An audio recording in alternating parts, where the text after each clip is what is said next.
నిలుసున్న కాడ ఎవరన్నా బీడియో సిగరెటో తాగుతూనే ముక్కు మూసుకొని పక్కకి వెళ్ళిపోతాం. మోరు మీదకి వెళ్ళి పోయేటప్పుడైతే ముక్కు మూసుకొని జల్దిగా నుంచి వెళ్ళిపోతాం. అసోంటిది ఊరి పక్క పొంటే చెత్త డంపింగ్ యార్డ్ని పెడతామంటే ఎవ్వరన్నా ఊకుంటారా? ఏడేదో చెత్త పట్టుకొచ్చి మా ఊర్లోనే పోస్తే ఆ కంపు మేము ఎందుకు భరించాలి? మా భూములు ఖరాబ్ ఎందుకు చేసుకోవాలి?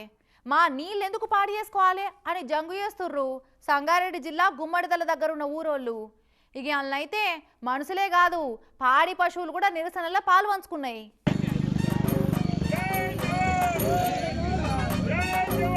చూస్తురా బర్రె బాడీ మీద ఏం రాసి ఉన్నదో. డంపింగ్ యార్డు వద్దు, మా కడుపు కొట్టవద్దు అని మనుషులతోటి బర్రెలు, గొర్రెలు, ఎడ్లు, ఆవులు, మేకలు సైతం రోడ్లెక్కినాయి. ఇట్లా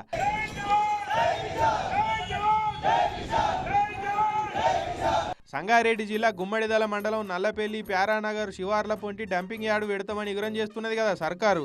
ఇక సిటీలో కంపు తెచ్చి మా ఊరు మీద డంపు చేస్తే మేమెట్లా బతకాలి? మా బోర్లల్లో నీళ్ళు ఎంత పాడైతాయి, మా ఊరెంత కంపు అవుతుంది, మా చేన్లు ఎట్లా పాడైతాయి, మా బతుకులు ఎట్లా ఆగమవుతాయి అన్న ఆలోచన మీకేమన్నా ఉన్నదా? డంపింగ్ యార్డు బంద్ చేసేదాకా మా పోరాటం ఆగదనుకుంటా పశువులను తోలుకొచ్చి రోడ్లెక్కిచ్చిర్రు. డంపింగ్ యార్డును మా ఊర్లో వెంటనే పెట్టొద్దు, ఈడికెళ్ళి తీసుకపోయి ఏడన్నా పెట్టుకోరి, మాకైతే వద్దని జంగు చేస్తున్నారు మొన్న వారం రోజుల సంధి.